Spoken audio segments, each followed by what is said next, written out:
All right. Okay, you are looking live. It's sold out, man. Live Stadium. Where today, the 16-0 playoff New York Giants are taking on the 0-16 New York Jets. And why are the New York Jets 0-16? Because they suck. 1-1. They've been around since 1960. They've won one title. Holy cow. Oh. They suck. They might be good this year, though. Woo.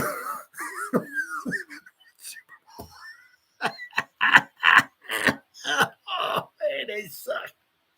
Welcome to the Gridiron. Anybody out there at all, going to spend time with me here this evening, I greatly appreciate it. Thank you. Or if anybody's going to spend any time watching the replay, this once again, thank you so much from the bottom of my heart. It means the world to me. Going to try to go about 30 minutes here tonight. Shoot my mouth off for about 30 minutes. Anybody got anything to say, please feel free to fire away. Throw in the chat box. Usually try to check on the chat box like every 5 or 10 minutes or so. So as soon as I see something in there, I try to respond to it as fast as I can. So please feel free. Fire away. But all the time, instead of me just rambling on for half an hour, 45 minutes, or whatever it might wind up being, it's just nice talking to another Giant fan. Oh, Flaherty G-Man. There you go. What's up, brother? Hey, hope you had a great Memorial Day weekend, too. Oh, yeah. They just fly on by. It's nice. You got a 3-day weekend, and it's just like, before you know. It was a little weird because today did feel like it was a Monday. But it's a Tuesday, so it's that much closer to the weekend. So that's a good thing. Yeah. But the unofficial start of summer is here. So that's good. I got to love it. Before I get started, if anybody wants to help support my channel out, it would mean the absolute world to me. In the description box below, the very top link in the description box takes you to my membership page. I got 3 different membership levels. The first one's called the Saquon. Second membership level I got is called the Lawrence Taylor. And the third membership level I got is called the Gridiron. Each one's got their own little perks to them. So if you want to help support my channel out, it would mean so much to me. And I thank you in advance. If you are subscribed to my channel, once again, thank you. If not, please go down below, hit the subscribe button, hit that bell icon. That way, next time I go live or if I put a video out, you'll be notified. And it's free of charge. What do you got to lose, right? But if you're subscribed to my channel, thank you. Maybe give this video a thumbs up or share this video. That would be freaking awesome. And then finally, just a little ways down in the description box, there's 2 additional links. The top one's a Facebook link. I'll go over that in just a second. The one underneath it, I'm an old-time fart. Can't stand change like things just the way they are. I'm too much of an idiot to try to start adapting and stuff like that. Just call it the same thing. The link on it's a Twitter link. It's always been Twitter to me. It will always be Twitter to me. I'm one of them old time, get off my lawn type of old farts, right? I just keep it the same, right? Whatever letter of the alphabet Elon Musk wants me to call it, that's on you, bro. I'm not calling it that. I'm calling it Twitter. Follow me on Twitter. I'll follow you back. That's an absolute promise.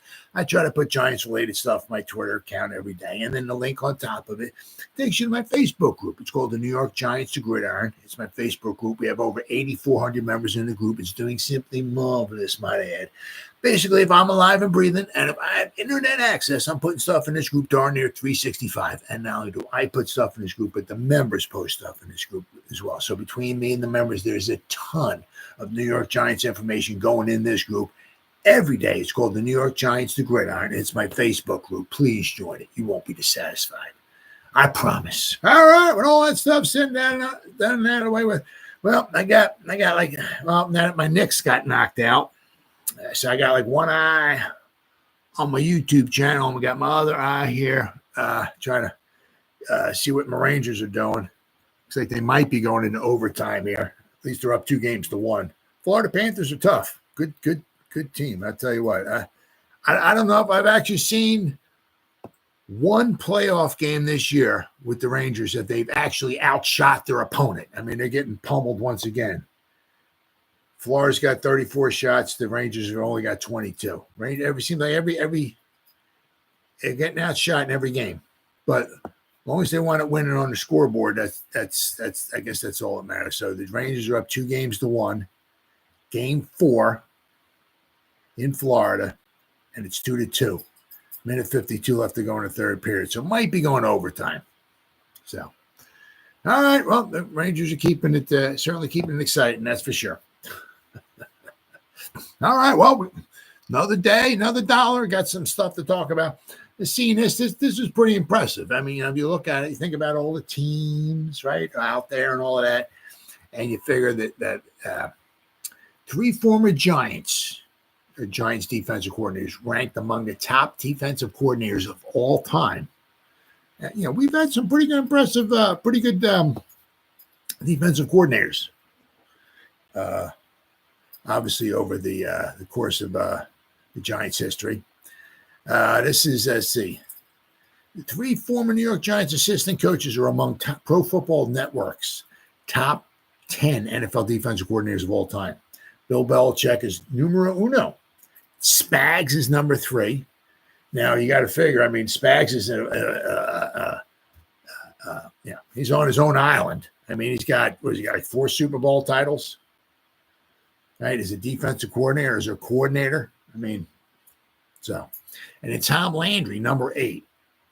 We're all listed in a recent poll by Pro Football Network's Dallas Robinson.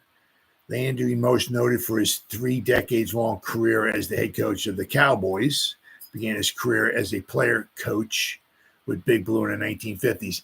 He was, let's see, the Giants drafted him in 1947. Then the New York Yankees of the American All-American Football Conference drafted him in 1948. And 47 and 48, he went back after he was in World War II. And he flew like 30 missions. He was a pilot, 30 missions.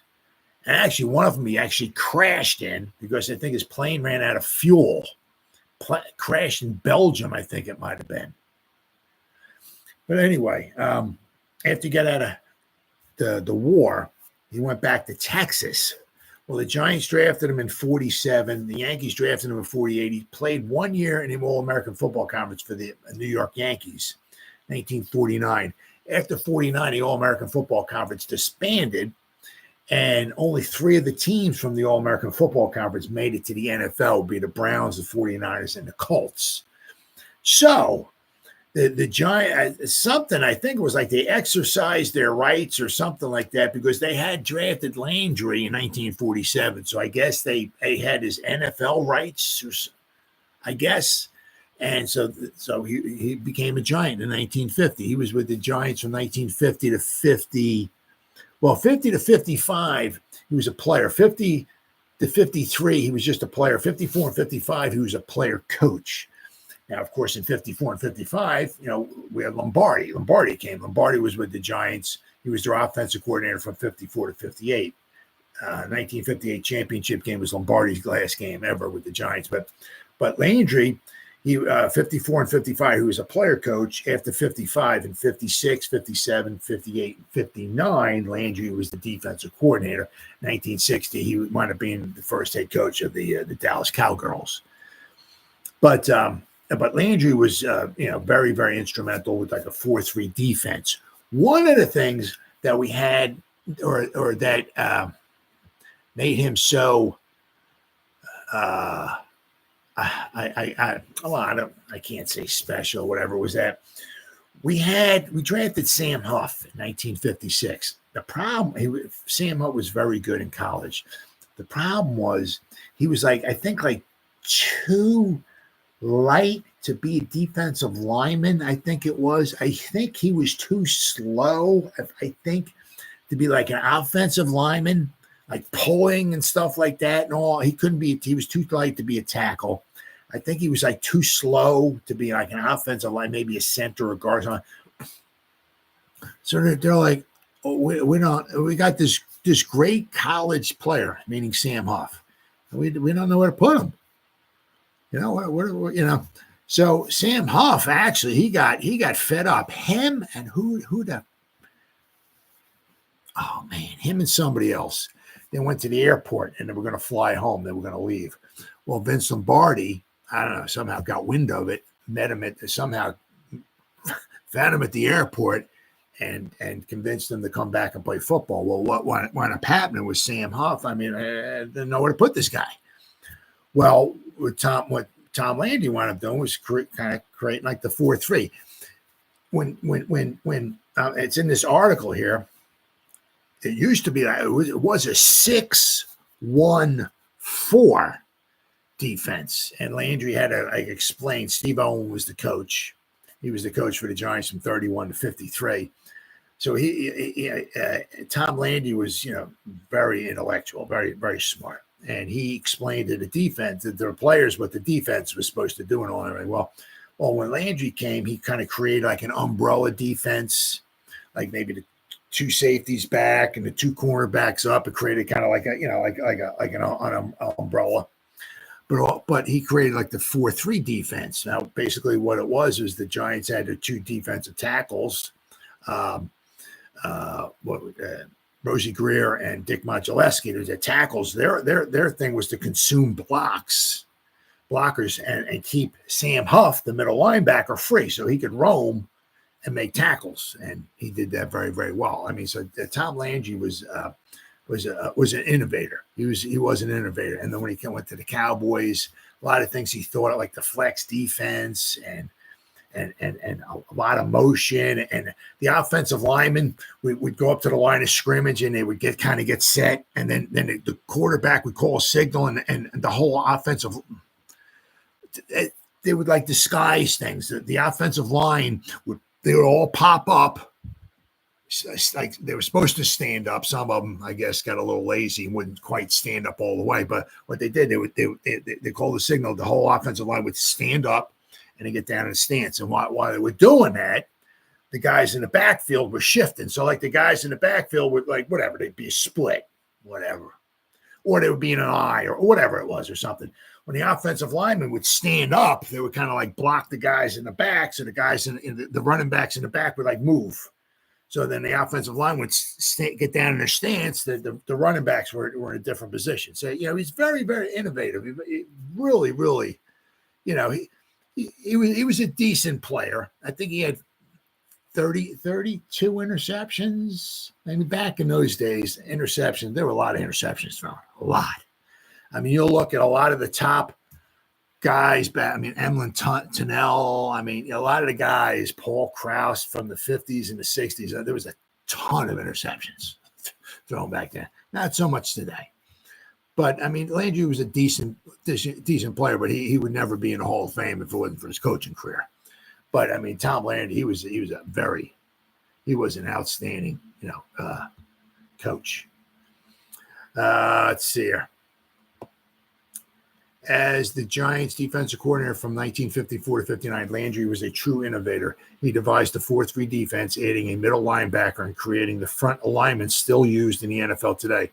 As Dallas Cowboys head coach, Landry also invented the flex defense, a gap scheme that allowed for increased flexibility.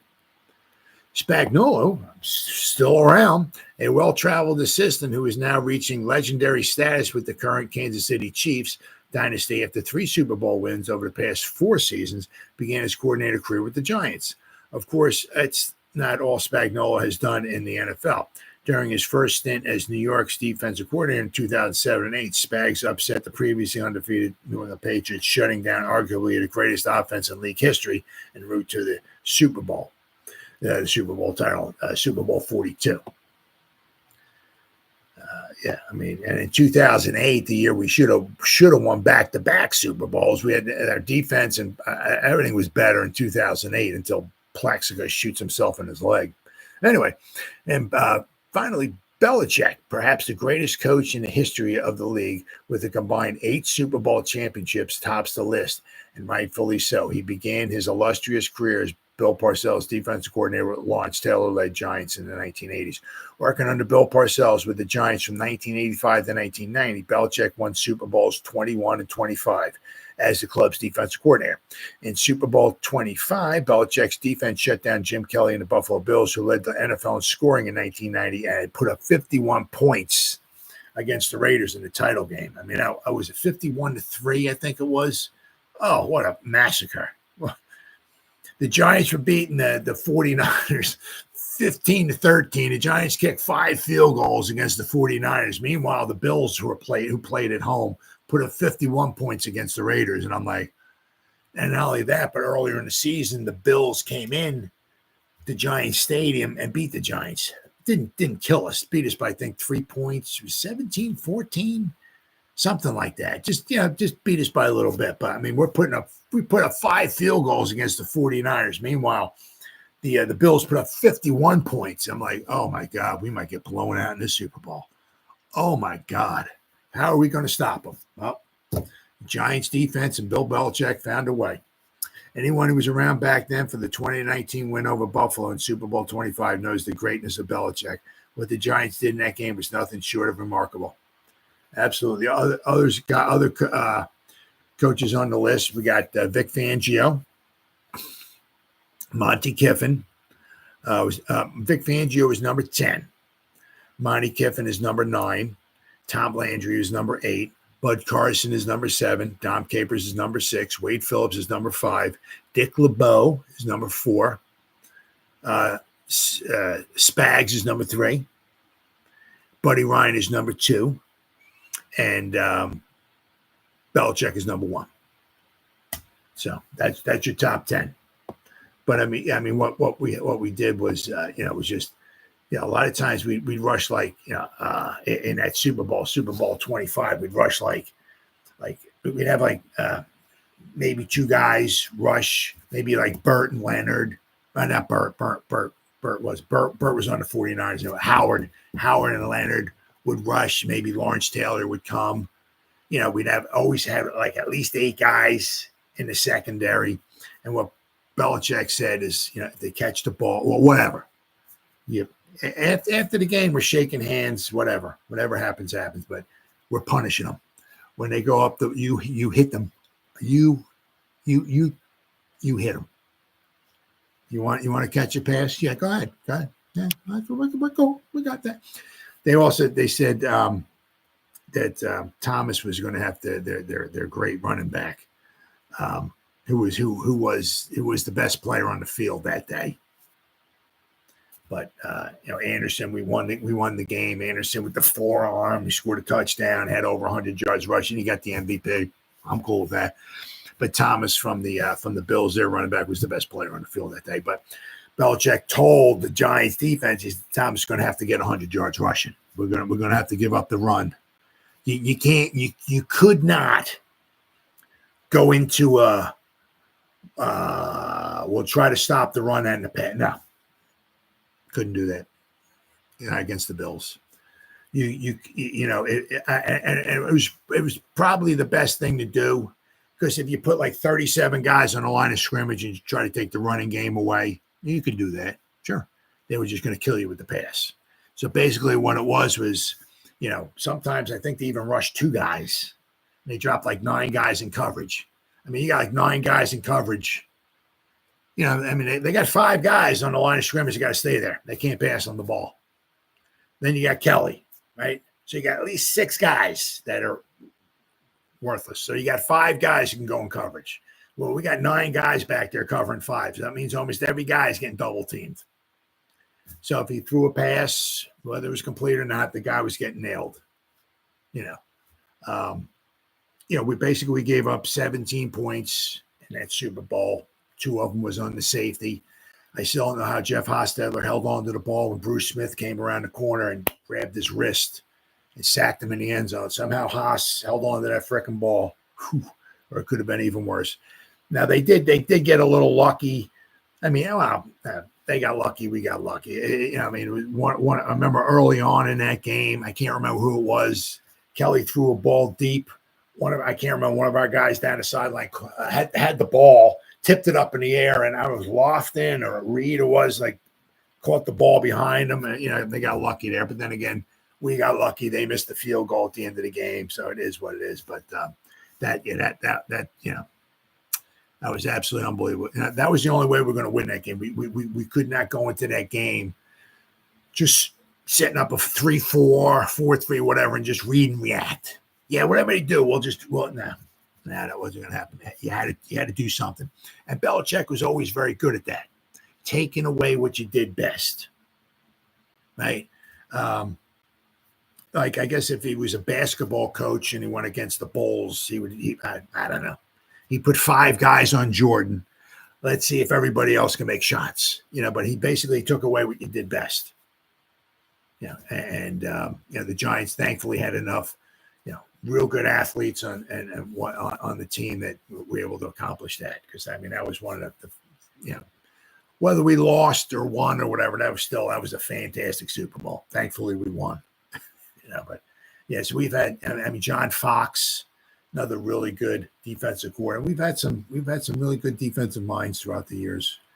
I can't say Perry Field. Perry Field did, in Super Bowl 46, did a very good job for us. He was a good mind, But we've had some good defensive coordinators, that's for sure, over the years, and that we've had 3 of the top 10. Show you. Giants. It's like Giants and injuries. They go hand in hand, right? Well, Giants and defense got to go hand in hand. All right. And speaking of defense, I'm gonna jump over to one. The Giants they're bringing in we're not bringing in. It's not Deion Sanders or anything like that, but they're hosting former Titans defensive back Joshua Klue for a workout. Now, actually, it was weird, really weird. And I forgot all about this. It was just a couple years ago. When I go on, because I got a subscription to Pro Football Focus. And I said, because I don't sit here, I don't have time to sit down and watch, 2, 3, 4 hours of tape. I don't have time for that, right? That's not me.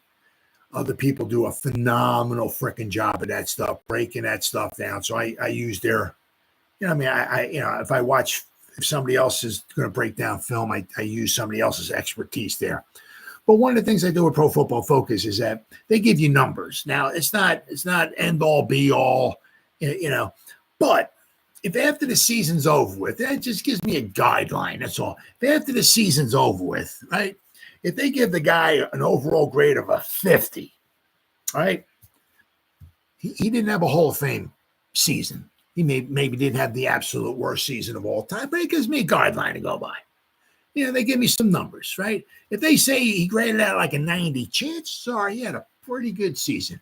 If he graded out like a 15, he had a really bad season. Okay, so it gives me some guidelines to go by. All right, so I pop up on Pro Football Focus, I type in Joshua Klue, and usually all the guys have like a headshot. And for some reason, I'm like, Joshua Klue there, he's got a blue jersey on. And I'm looking even closer, and down here, around here, it says NY on it. I'm like, why does Joshua Klue have a headshot on Pro Football Focus with a Giants jersey on? I'm like, why is that? Well, I looked up on Wikipedia. I forgot all about it. He was on the Giants. Let's see. Let me cheat here. Was it 2021 or 2021? He played the first preseason game and he got injured. So on March 30th, 2021. So basically 3 years ago. I forgot that, we've had so many guys, and I'm such a moron. I can't remember all these guys. Klue signed a contract with the Giants in 2021. In his first preseason game with the Giants, Klue suffered a torn pectoral muscle and was placed on season-ending injury reserve. So then the following season, he went to the Titans, his second stint with the Titans. But the thing was that, in 2022, Shane Bowen was there, right? So they got the familiarity. But Klue's been around. He's not, he has some special teams. He's been on some special teams. He didn't play any down. He was on, how many teams was he on last year? 3?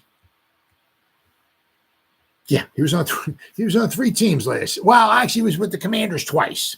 He was with the Commanders, he was with the Dolphins, and he was with the Commanders last season. August 8, 2023, Klue signed with the Commanders. So, during training camp, signed with the Commanders last year. August 28th, basically 3 weeks later, he was released as a part of a final roster cut before the start of the 2023 season.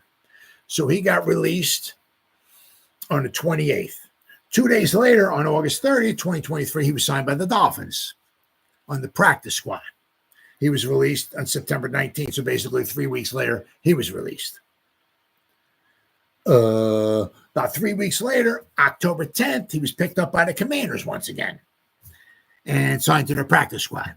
He became a free agent when his practice squad contract expired after the season. So basically, he spent almost the whole season on the Commanders practice squad last season, but he didn't play a down last season.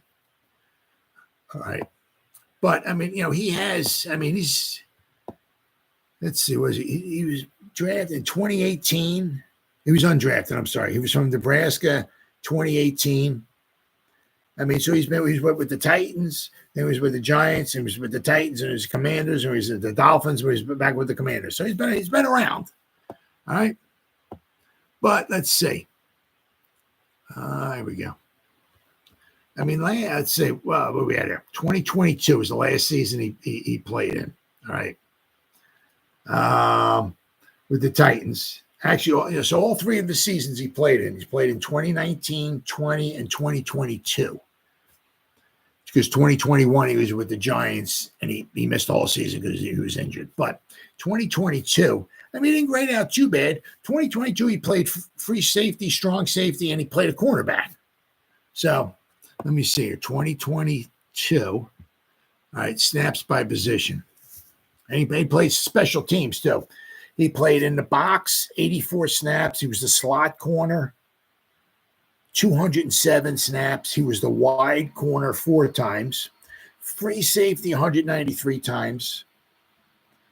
Doesn't say strong safety here, but he was kick. He was on kick coverage, kick return, 2 punt coverage, punt return, and field goal, extra point block. He was on. So special teams. He played on the defense. His grades weren't that horrible. 2022 once again. He graded out overall at a 68.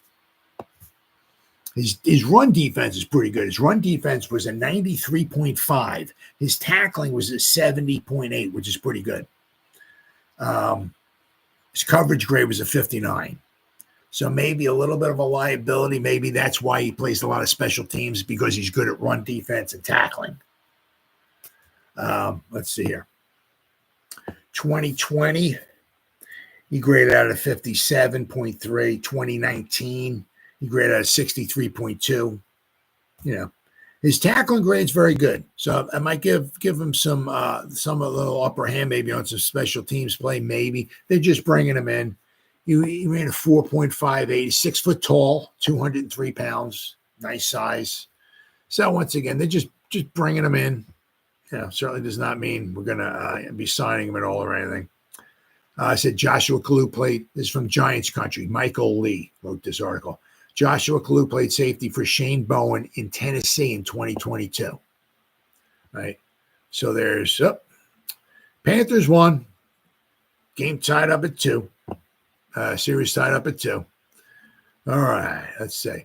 So there's that familiarity there. Shane Bowen, right, and Kalu, familiar with each other. Giants are bringing a defensive back, Joshua Kalu, who spent the 2018 to 2020 and the 2022 seasons with the Tennessee Titans. The 2022 season played under current Giants defensive coordinator Shane Bowen, who was the Titans defensive coordinator that season for a work. Bringing him in for a workout.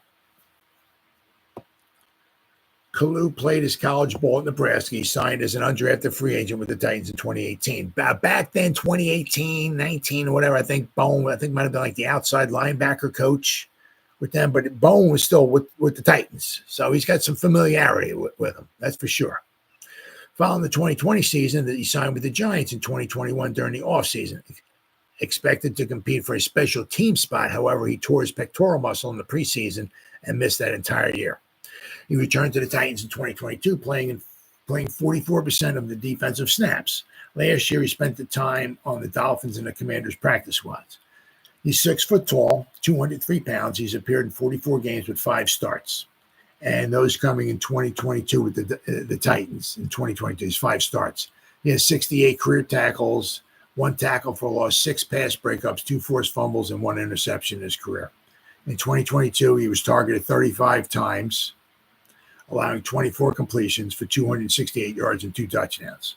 The 28-year-old Kalu did also some blitzing for the Titans on 11 occasions. He missed just 2 tackles in his career. So once again, said he's that's why his defense, his tackling grade, according to PFF, right, is very good. His run defense is very good. His tackling is very, very good. So that which is huge for tackling, for special teams, right? Yeah. You don't want to be missing tackles on special teams. Well, you don't want to miss tackles on defense either, but he's a very sure tackler. So possibly, we'll have to wait and see. I mean, we got the 90-man roster. Guys are coming and going all the time. We could bring Kalu in right here, and 2 days later we might release. Who the frick knows? But we're bringing him in, see what we can do. Competition is brings out the best in everybody. So let's see. But I mean, if we do sign him, it's not like we got the second coming of Deion Sanders. So don't get overly crazy here on it. The Giants, I think, as of right now, I've listened to Patty Traynor today on Locked On Giants. I think she said the Giants, I can't remember, it might have been over the cap, said the Giants have the least amount of salary cap space out of all the teams. So, but that might only, we're at the 28th, 29, 30, 31, the best. So it might only be for another 3-4 days. Maybe Waller says he's going to retire, or maybe the Giants just cut him, because after June 1st, the Giants will save themselves over 11 if they get rid of Waller, or if he retires or whatever. The Giants will save over $11 million. So if they were to get rid of Waller, or if he retires or whatever, they'll save over $11 million. And with this million and a half or whatever they have right now, the Giants would have over $12 million in cap space if they get rid of, or he leaves, retires or whatever. So over $12 million should get the Giants through the season. I mean, unless they go out there and start bringing in a bunch of free. I mean, this guy here, if we bring him in, he's going to be on the cheap. So I don't think it's going to take anything away from our salary cap at all. I said, unless the Giants went out and brought somebody's out. I mean, I'm just throwing it out there. Say all of a sudden the Giants wanted Adoree Jackson back. Right? Well, he ain't going to come cheap. He's not going to be on a veteran minimum or not. Like he's going to cost, what I mean? So, but if the Giants don't bring any big time free agents or whatever, if Waller were to retire, or if the Giants were to release him, cut him, whatever you want to call it, after June 1st, the Giants would have over $12 million in cap space, and that should be enough to get them through the season. With guys getting injured, you got guys on the practice squad. You bring the guys on the practice squad up. You put the practice squad guys down. You know what I mean?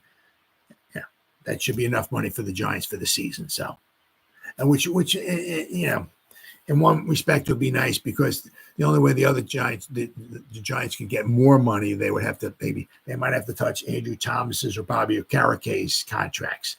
They could also touch Daniel Jones's contract, but I don't think Shane wants to touch that with a 10-foot pole, 30-foot pole.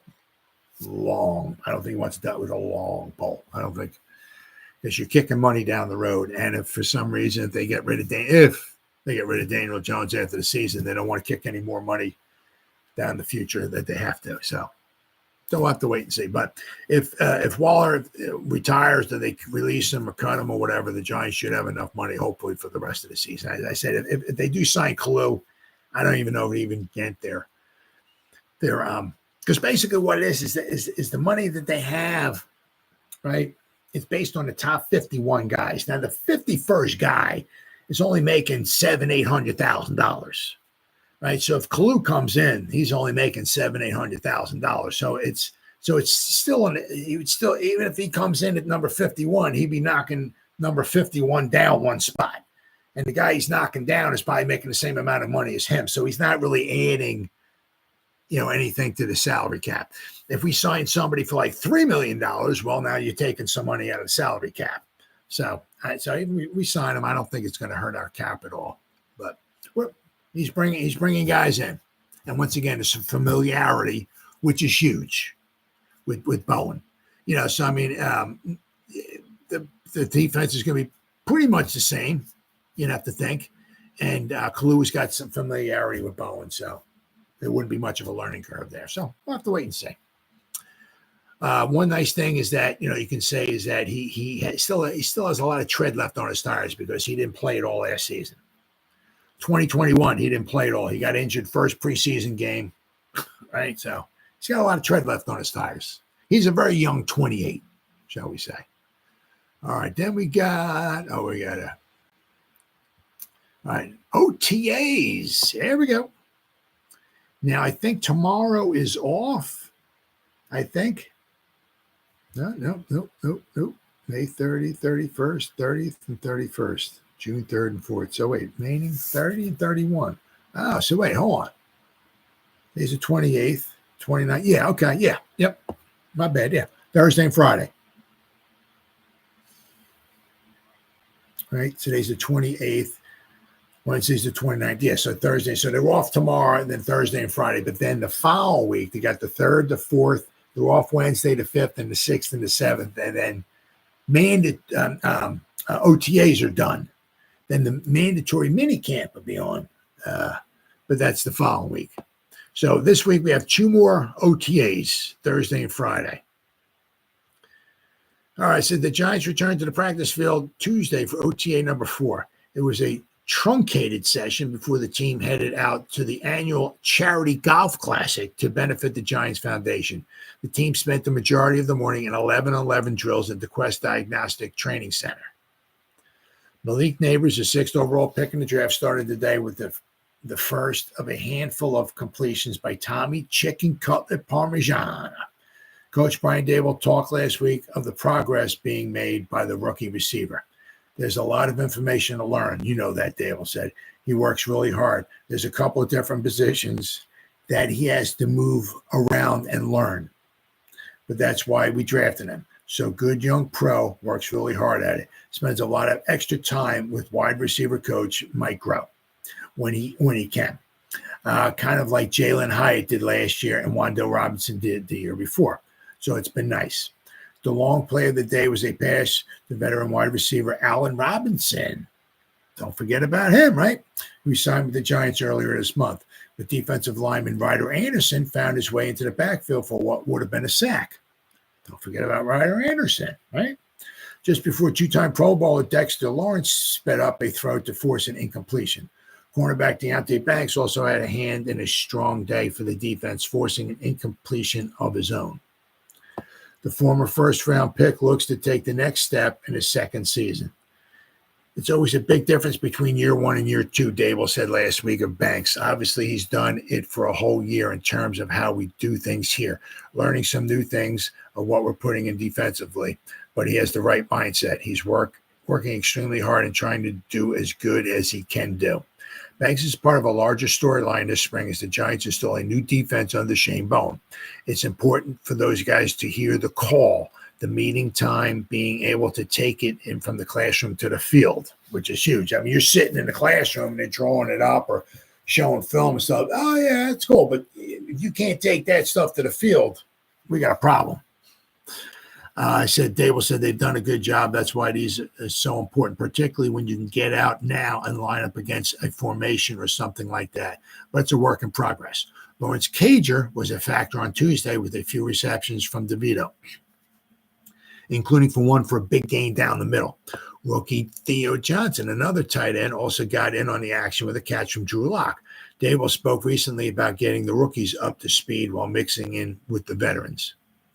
Said, they're obviously behind mentally, trying to catch them up physically, Daboll said. I think executive director of player performance, Aaron Wellman, has done a good job with the plan that he's kind of set in place along with the training staff on how many reps we give them each period. We're trying to build them up. We don't want to take any setbacks physically. Try to throw as much as you can at them mentally, which is different from the rookie camp. So they're getting a lot of information in right now. Now, I don't want to jinx nothing or anything like that, but, talking about like Wellman or whatever like that. One thing I haven't heard, right, because usually sometimes you scroll down to the bottom of those articles or something like that, And so-and-so came up limp halfway through the 11 and he limped off the field, and there's no word on him. So-and-so went down, and the stretcher had to come out and drag him off the field, and he's at the hospital. There's no word on him. I mean, I haven't seen any of that yet. Knock on wood, right? Haven't seen none of that yet. So that's good. I mean, things happen. Guys run, twist an ankle, this, that. Things happen. But so far, so good. So, I mean, I think, I think we've definitely made some good decisions bringing Wellman back, because that dude takes his job very seriously. I'm not saying, we're not going to have no injuries like that, but I think he takes his job very, very seriously. And the last time he was here with the Giants, the injuries were down. So, and then with Brasillo, I think he could be huge for the Giants here. I'm not saying we're going to be a top 5 unit offensive line or anything like that, but I think we're going to go from like number 32. We're going to plummet down to like maybe hopefully number 20, maybe 15, maybe the middle of the pack, somewhere around there, whatever. So, I think that the Giants had a couple good pickups this year, especially with the coaching staff and all that and everything. All right, then we got this one here. I don't know. I mean, PFF ranks Devin Singletary amongst the worst starting running backs in all of football. But the thing is I kind of look at it is that we lost Saquon. I get it. But basically we can almost, what we paid Singletary for, and if I don't even know what the incentives are for Saquon, but I saw, let's say he can make around like 15 million, maybe even more than that, if he hits his incentives. Now, once again, what they are, I don't know. The Eagles might have to make the play. It might have to be, you have to get 1,000 yards rushing, and we have to make the playoffs, or you have to get so many touches or be in for so many percentage of plays or something. So I don't know. But basically, we could, with the salaries, right? You can almost get 3 Devin Singletaries for 1 Saquon Barkley. Yeah. And I'm certainly not saying Singletary is maybe an overall better back than Saquon. No.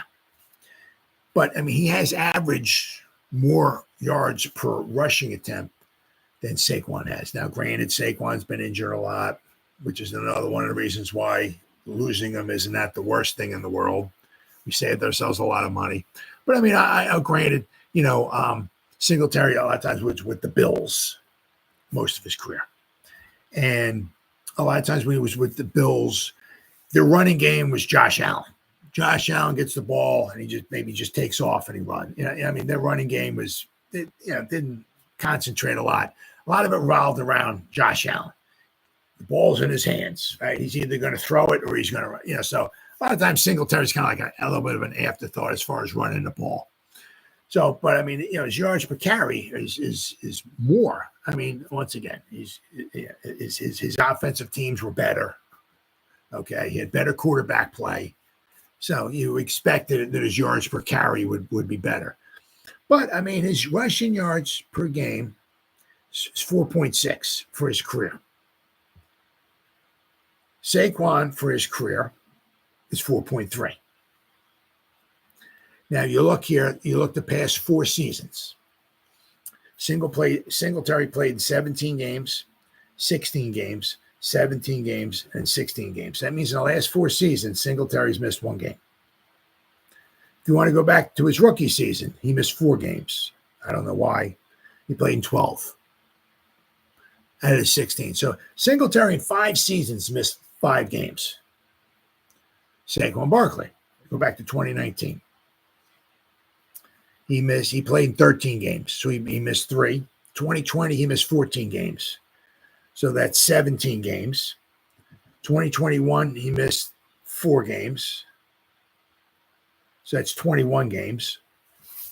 2022, he missed the final game. That's because he sat down. He sat. That was the final game of the season against the Eagles, right? Well, last year he missed 3 games. So he's missed like 24 games over his past 5 seasons. So he's missing like 5 games a season. Singletary's missing like 1 game a season. So Singletary, Saquon's had more carries, more touches, that's for sure. Saquon's a little bit better receiving back, that's for sure. He's more dynamic, that's for sure. Right? You give him a hole, he's probably a better back, right, than Singletary is. But Singletary, he's not been asked to be the bell cow. We're doing a running back by committee. I'm very anxious to see Tracy on the field. Yeah, I don't know if Brightwell's even going to make the team. Don't know. Maybe a special teamer. Maybe we'll see. I'm anxious to see Gray on the field. I certainly don't want to see him returning punts, but maybe we get him on the field because they did draft him, right? They drafted Tracy and they drafted Gray, so they must like the guys for some reason. So, but if we're going to do running back by committee, right? I mean, you look at what we're paying Singletary, what we're paying Tracy, and what we're paying Gray. We're paying like maybe $6 million somewhere around that for three guys. Meanwhile, the Eagles paid $13 million or so for Saquon, and if he hits his incentives, maybe $15 million. So, once again, don't get me wrong, I love Saquon. I still rather have Saquon, but it is what it is, right? And with the salary cap, you can't keep everybody, right? But I don't know. Let me see here. Does it say? Let's see here. Singletary. Does it have the list here? He's number 30. Oh, okay, here we go. All right, let's see here. Singletary is okay. Singletary number. Who's the guys behind him? Gus Edwards of the Chargers and Zamir White of the Raiders. So, yeah, but they got him number 30. So Singletary was intended to be a backup for Dameon Pierce, but a fine run of performances as well as disappointing ones for Pierce. So the former Bills running back jump up the depth chart and not look back. Singletary carried the ball a career high 216 times for 898 yards and 4 touchdowns while earning a 70.8 grade from PFF. His 23 explosive runs tied for 13th in the NFL, and he was top 20 in yards after contact, too. Ultimately, he will be the starting running back for the Giants in 2024. And the thing is, I mean, his 23 explosive runs tied for 13th. That's not bad. But, I mean, he had, what did he say? He had 216 carries. He didn't have 300 carries or whatever. So, it is what it is. I think it's a little bit of a slap in the face to put him at number 30, but I'm fine with that. I said we're doing running back by committee, right? He's cheaper than Saquon. He's missed far less games than Saquon, and he's a lot more tread left on his tire than Saquon. And the Eagles. Did the Eagles get a better running back overall? Oh yeah, but they're paying for it, and they're down in Atlantic City, throwing the dice, hoping that Saquon doesn't get hurt because every year something goes wrong with him. Sometimes things go wrong and he winds up missing a bunch of time. Sometimes little nicks and this happen and that, and he misses a couple games here and a couple games there. So we'll have to wait and see. But I'm happy with Singletary. Once again, sure it's going to be the running back by committee kind of thing.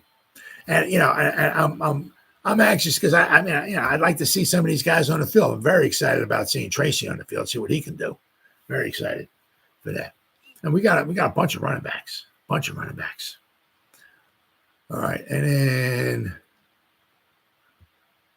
let's see. And then finally, look who's back in town. Darius Slayton. Now you're not sure. And I think it says in one of these articles, he came back. Now you're not sure, did they have Shane and him have a talk?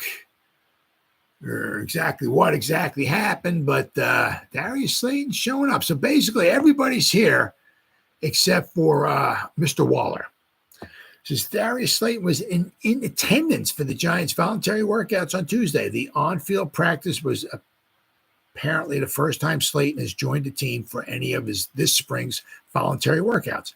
Several of the photos released by the team from Tuesday's OTAs, the fourth of 10 scheduled OTAs on-field practices were of Slayton catching passes or running drills.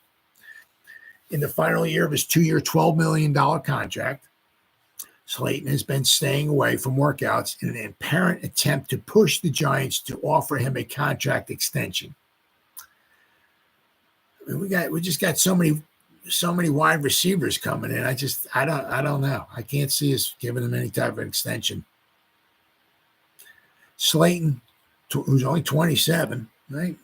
Caught 50 passes for 770 yards and 4 touchdowns in 2023. He has surpassed 700 receiving yards in 4 of his 5 NFL seasons as a Giant, leading the team in receiving yards in each of those 4 years. Slayton has 220 receptions in 5 years with the Giants, an average of 44 receptions per season. He can be a free agent at the end of the 2024 season if the Giants don't sign him to a contract extension. So, not sure if that's going to happen or not. This other one here. Let's see here. It says Slayton seeking a raise over his $2.5 million base salary, plus a $2.6 million roster bonus on the 2-year, $12 million contract he signed last March. Michael Parrott, Slayton's agent, did not immediately respond to a request for comment from the Post. Tuesday marked the first time the Giants had Slayton, who has led the team in receiving yards in 4 of his first 5 NFL seasons, and first-round draft pick Malik Neighbors practicing together. You think about, you think about Hyatt, you think about Neighbors, you think of maybe Wanda Robinson, you think about Slayton. You think, we got some speed. We got some speed out there. The Giants forced a pay cut on Slayton's before the 2022 season, and he has responded with 2 of his best seasons, reestablishing his chemistry with quarterback Daniel Jones. Speaking at a charity event earlier this month, Slayton told reporters he was hopeful for a resolution here soon as Parrott and general manager Joe Schoen negotiated. Now, I saw something like it. I'm not exactly sure if this is,